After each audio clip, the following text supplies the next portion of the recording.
Hi, I bought a BioSafe One product called B.O.S.S. It is a bacterial enzyme powder that you simply cut open and pour into your commode.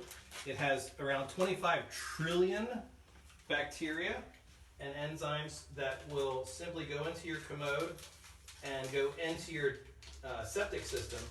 If you have a septic system that is mushy as far as in your drain field, you're having problems with your septic, this is the product that you want to buy.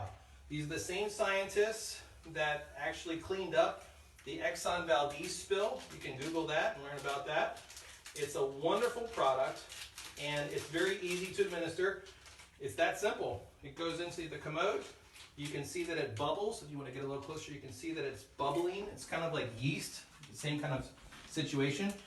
And you simply flush it down the toilet and all those enzymes and bacteria eat up all the sludge and issues in your septic field, which clear things out for you. It's a wonderful product.